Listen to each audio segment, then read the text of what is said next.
Okay, so first of all, thanks for inviting me. It's a pleasure to be here today. I'm going to talk about experiments, but not the ones that Leonardo was mentioning.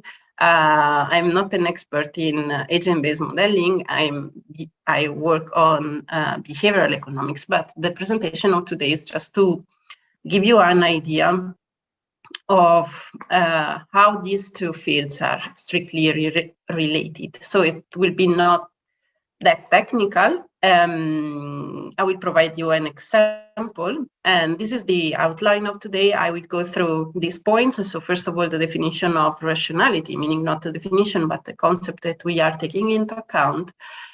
A quick look at heuristics, bias, and what I mean with experiments. And then how to put together agent-based models and experimental economics. So this introduction is just to recall you, because you are really aware about the fact that we, as heterodox economists, let's say, meaning those who work on agent-based modeling and also in the field of behavioral economics, we consider that the concept of full rationality, perfect rationality is too strict, so that the assumptions behind that concept are not could not be fulfilled in the majority of cases. So this is the first connection between these two fields, ABM and experimental economics, or more in general, behavioral economics. And the idea is to use experiments in economics to observe parameter, to estimate parameter, to estimate behavioral rules that could be used to calibrate, as Leonardo was mentioning before, and also Professor Lux, this agent-based model. Why? Because these models are usually too complex. You need to understand and to model the behavior of the agents, how those agents interact among them, and so on and so forth. So to have a good model and to have good results, valid results, we need to have a good microfundation. So the starting point is that we both share the idea that agents are characterized about bounded rationality. Here I put just a couple of examples, just if there is someone that still believe that we are perfectly rational, and so still believe in the existence of the Homo economicus, so that let's say robot is not a human being. And this is an example. I would like to ask you to say which color are the square on the top and the square on the side. But I will answer for you, because the majority of people usually say that the color of the square in the top is brown and the square in the side is yellow. But as you can see, it's simple a visual illusion, meaning that if we put away the frame, so the other colors, we can easily see that these are equal, okay? So this is a really simple example to show you that we are not perfectly rational in that sense. And this is another example. This is the very famous organ donation example, in which you can see two groups of countries, let's say the blue ones, in which the rate of organ donation is really high, close to 90% or higher, and the yellow group, in which the percentage is really low, and the rate is really low, close to, let's say, 15% on average.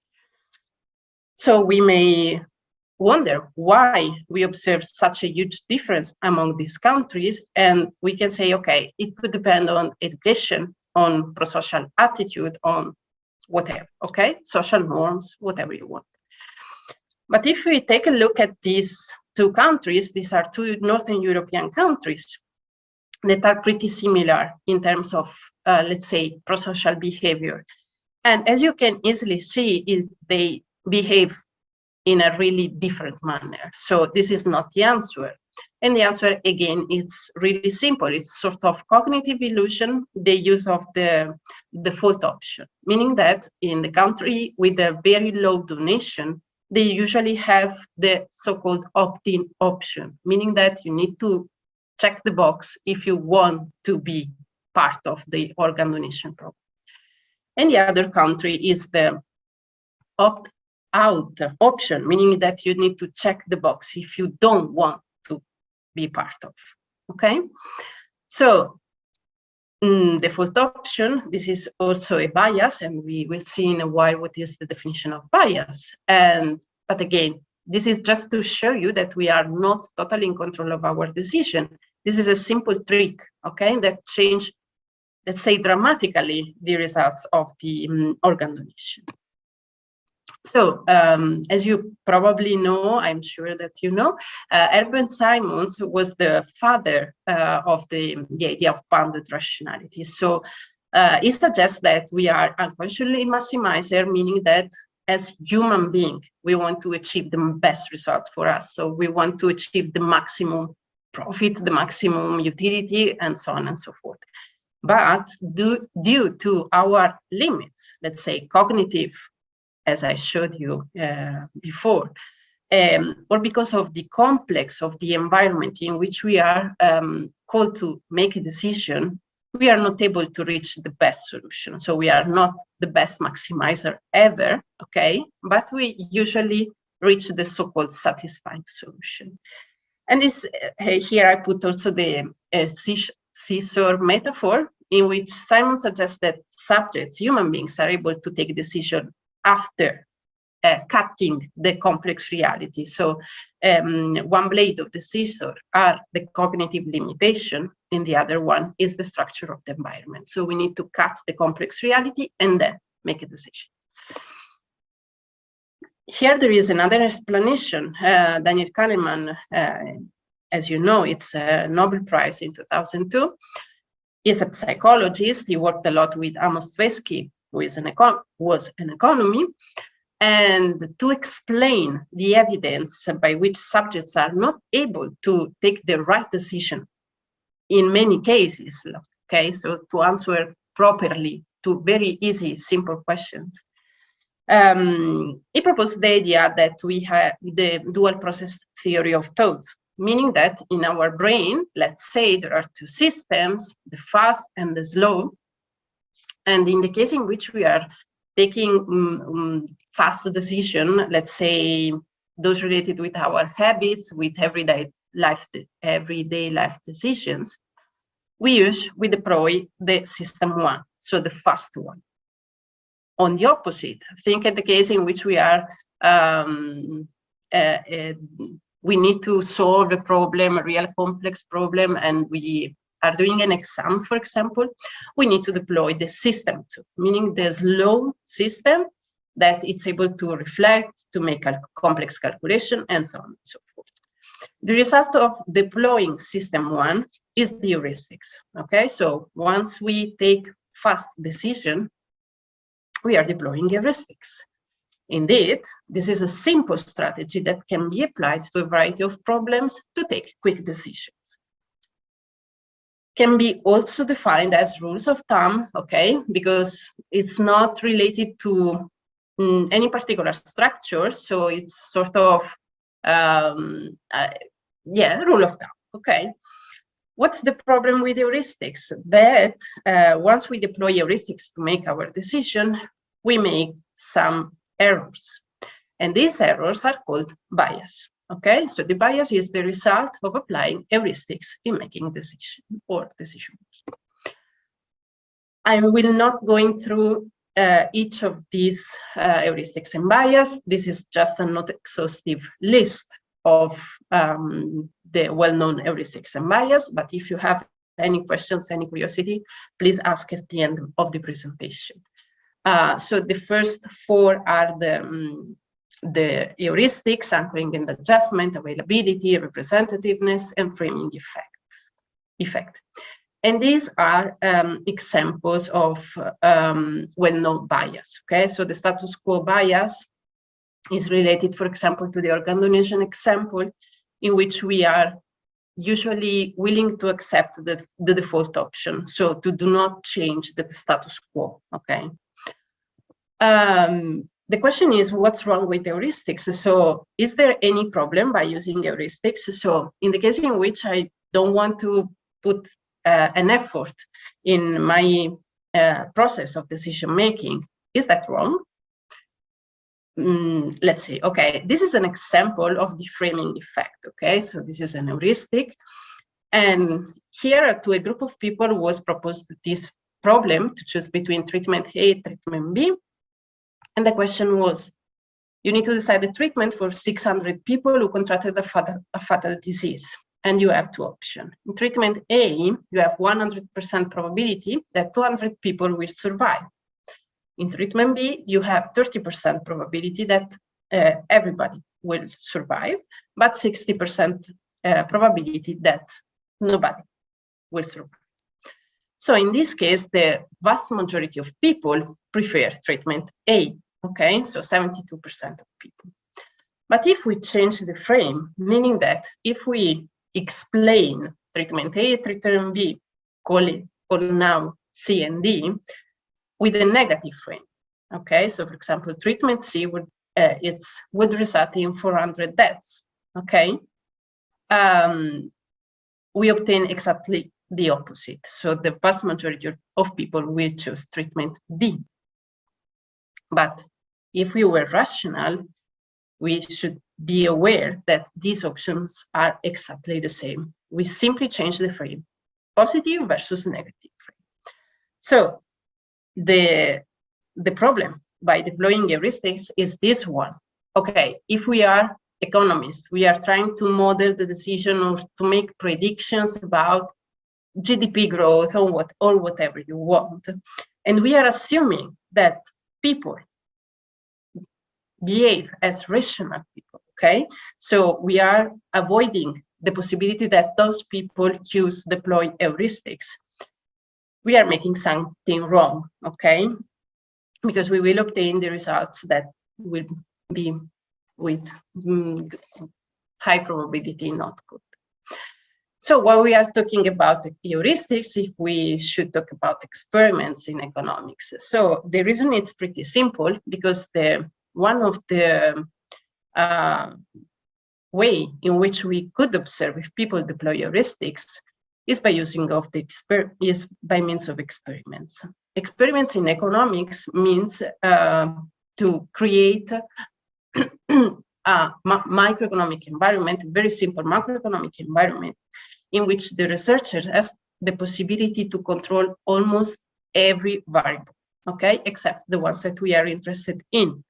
So in that case, what we could do is directly observe the behavior of people, okay? And hence, by analyzing the result that we obtain in these economic experiments, we could also extrapolate, like, let's say, behavior, okay? I put here an example, because, for example, in the financial market, the paradigm of mainstream approach is to describe individual expectation by the rational expectation paradigm. Is this correct? We don't know, but if we deploy experiments in economics, we should directly observe individual prediction, and we should understand if they are deploying the rational expectation paradigm or not. And this is the example that I will to explain in a while. So, but what is an experiment? It's again, it's very easy. We should to select a sample of people. In the majority of cases, this sample is composed by undergraduate students. Why? Because of two main reasons: their availability in terms of time, okay? And second, because of their, let's say, costs. Let's say costs, okay? Why? Because we usually in economic incentivize you individual decision. So we pay our participant to take part to the experiment. Experiment could be conducted in the lab, so in the laboratory, the participants sit in front of the computer and they make their decision there. Or in the field, meaning that we go to in the environment where people live and we observe the behavior, or online, especially after the COVID-19 pandemic.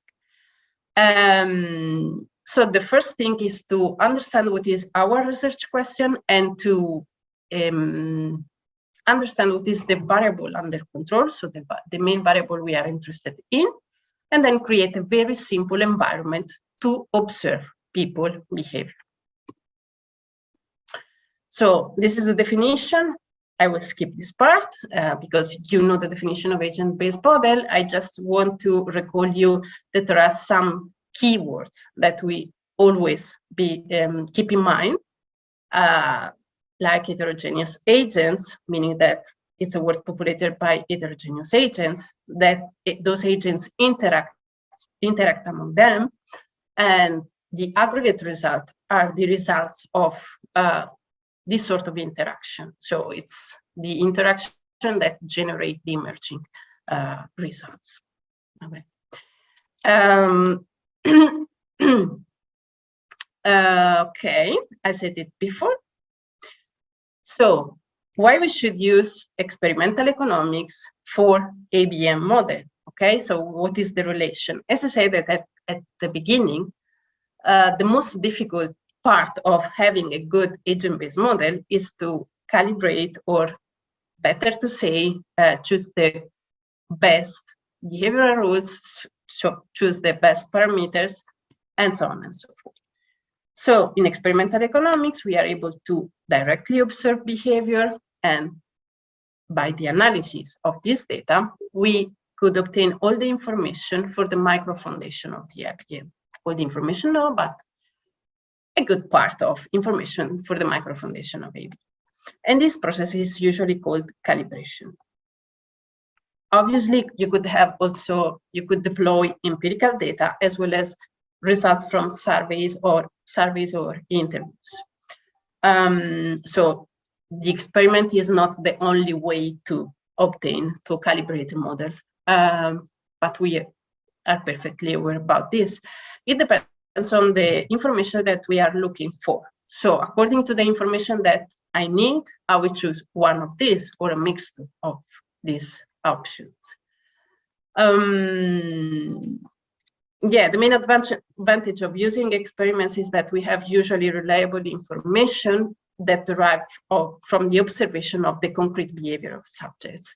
The main disadvantage is that usually we do not have a representative sample because, as I said before, our subject pool is mainly composed by undergraduate students. And this is a very expensive technique, okay? Because you need to pay to get your data. Okay, the other connection between ABM and experimental economics is the validation process. So as for the calibration, we have the validation of our results, and hence we could use also the results obtained by experimental economics, by experiments, to validate the agent-based model. Okay, I will skip the explanation of what validation means, and I will go directly to the example. So I will present the results of these two papers, co-authored with Simone Alfarano, Eva Camacho, and Mauro Gallegati. We published this paper in 2020, and this is, let's say, an example of how to mix experimental economics and computational economics. Let's say it's better to say that this is not a real complex agent-based model. It's better to talk about learning algorithms, but it will give you an idea, okay? Because in that case, in any case, we have heterogeneous agents, so we need to define their behavioral rules, and we need to define how these agents interact among them. So it could be useful to understand, even though it's a very simple framework. So to collect our data, we conduct a learning to forecast experiment. I will explain in a while in more detail what is the learning to forecast experiment. And then based on the analysis of these results, we propose two learning algorithms. The main idea is to understand which kind of process subjects deploy to submit their predictions. So first of all, we want to answer, obviously, if subjects use or could be described by the rational expectation paradigm or not, and if not, which kind of rule they are using, okay? So the learning to forecast experiment is a very, very simple experiment in the sense that contrary to what happened in other financial markets, experimental financial markets, here we do not have explicit trade. Okay, so subjects are not asked to sell or buy or do nothing. They simply need to make predictions of future prices. So it's a very simple task. They observe the past series of prices and also the past series of their own predictions, and they need to forecast the future price, the future dynamics of prices. We consider markets with both positive and negative feedback systems. What does it mean? For example, the positive feedback system, as you know, means that there is a positive correlation between expectations and price. So the higher the expectation of subjects, the higher will be the price. And this mimics, let's say, the financial markets, for example. Each market that we consider consists of 6 subjects, and they need to forecast the price for 20 periods. This means that we consider 20 periods like it's a short time span, because usually in the learning to forecast experiments, they consider like 50 or 60 periods. But the reason why we select just 20 periods is because we want to observe, so we want to elicit both short and long run expectation predictions, okay?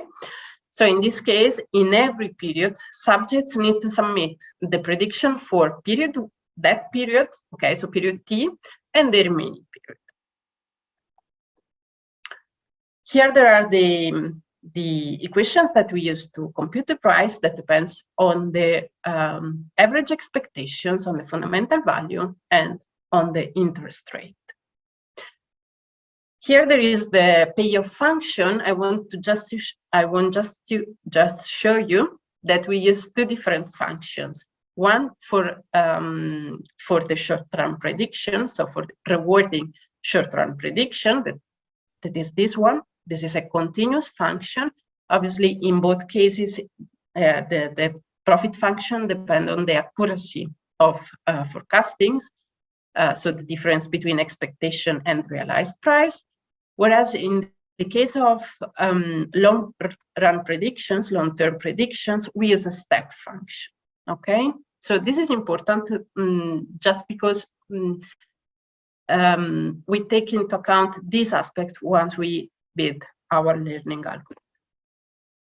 I will show you very quickly the results of the experiments. This is the results for short-term predictions, where gray lines are individual prediction, the solid black line is the market price, and the dashed line is the fundamental. This is the case of positive feedback system, and this is the case of negative feedback system. So as you can easily see, there are huge differences in the behavior according to the feedback we consider, because in this case we have a fast coordination but a slow or no convergence to the fundamental value, and the opposite in the case of the negative feedback. So slow coordination, really slow coordination, but convergence in any case to the fundamental. This is the behavior of long-run prediction, long-term predictions, and I want you to focus on 2 aspects. The first one is the anchoring effect, meaning that, this is the heterogeneity that we observed in the first period, so it's a huge heterogeneity, and these differences, this forecast disagreement reduces as soon as the information about the market price became available. Okay, so as you can see here, for example, we have really small heterogeneity. And the second important point, in my opinion, is that it seems that subjects use a sort of extrapolative rule to make their long-term predictions, meaning that they they choose a point for their short-run prediction, and then it seems that there is a sort of linear extrapolation. This is for the negative feedback system. In this case, again, we have a lot of heterogeneity at the beginning and anchoring effect also in this case, but notice that the short and long run predictions converge at the same time to the fundamental. So this is an important property that we found out by analyzing our data. As I said, we have two learning algorithms. The first one is the heuristic switching model, is a pretty well-known learning algorithm. And the second one is the exploration and exploitation algorithm that we proposed. So in the heuristic switching model, the idea is that subjects have a fixed number of rules, okay? And they just pick one of them to make predictions. They could switch among these rules according to the performance of each of these. And this mechanism of switching generates heterogeneity during the time evolution of the model. The exploration and exploitation algorithm is an anoparametric approach, meaning it's based on the idea that subjects anchor their decision, anchor their predictions to the last observed price. Okay, so in this case, the heterogeneity depends on the on the range of predictions that each agent take into account. Okay, so this is what I said. These are the rules that we usually deploy for the heuristic switching model. So almost all rules depend on the last observed market price and on a trend. Okay, so in this case, it's the differences between the two available prices. This is the fitness function that is useful, obviously, to compute the performance of each of the rules, and so it is helpful for the switching mechanism among each of them. To model, so the heuristic switching model is usually deployed to model and to explain short-run predictions, okay? We decided to make an experiment, let's say, just considering the evidence that subjects seem to linearly extrapolate their short-run prediction. So this is a sort of very simple generalization of the heuristic switching model, in which we put k is the horizon, okay, k+1 times the trend, okay? So this generates a linear extrapolation of short-run predictions. Regarding the EA, exploration and exploitation algorithm, is based on the idea that there is a trade-off between exploration, so move around the last observed price and try to find the best prediction, so the ones that give me the higher maximum payoff, and the exploitation, meaning understanding what is the right strategy and play always the same strategy. In our model, the exploration space is a range of 100 different points, okay? So I will show you here. Once subjects have no information about the past market price, so no information at all, we consider that the range is from 0 to 100, okay? So subjects in this case, agents in this case, pick up just one number between 0 and 100. As soon as the information about the market price became available, this is the range, okay? So the exploration range that we have. They are, in any case, 100 points, but the range is really close to the market price. And this is how we compute the exploration, the set of possible actions. So depends also on the variability of the market price. And we obviously consider a fitness function to measure the goodness of the predictions. And this is for the short term. As you can see, for the short term, we have 5 times sigma. Sigma is the variability of the market price. In the case of long-run analysis, long-term analysis, the mechanism is the same. So agents simply pick up one number from a range, but the range is computed according to this equation. So the minimum is the last price minus 15, and the maximum is the past price plus 15, okay? Why this? Because of the payoff function. I will go here. As you can see, if subjects make an error higher than 15, so if the difference between my expectation, my prediction, and the realized price is higher than 15, I will get 0. So I have no incentive to make this kind of error, okay? So this is why we decide to compute the space, the set of actions based on plus minus 50. And also in this case, to compute the fitness function, we need to take into account the absolute value. In this case was the quadratic distance, okay? So the calibration procedure, for the HSM, we need to estimate all the parameters for the behavioral rule, so for the prediction rule. In the case of the EA, we need to estimate the parameters for the fitness function and for the fitness function. And also beta is the intensity of choice, and here is gamma the intensity of choice. So by analyzing our data, we estimate all these values, and we implement this value to calibrate our learning algorithm. For the validation part, we perform an output validation in order to test the goodness of model in describing the real data, okay? So just, I'm running out of time, I think, but I'm go straight to the conclusion. So this is the short-term analysis, and this is the comparison of the goodness of fit, let's say, of the EA, which is the green line, and the HSM, which is the red line, okay, in fitting the experimental market price. As you can see, we obtain good results, okay? And this is for the negative feedback system. Also in this case, even though the market price has no linear pattern, okay, as you can see, we are able to match pretty good the result. So this is the root mean square error, just to have a measure of the goodness of fit. And this is the results for the long-term analysis. So this is the mean, the average 2-step ahead prediction, the average 3-step ahead prediction, and the average 4-step ahead prediction of the experiment. Okay, this is just one representative group.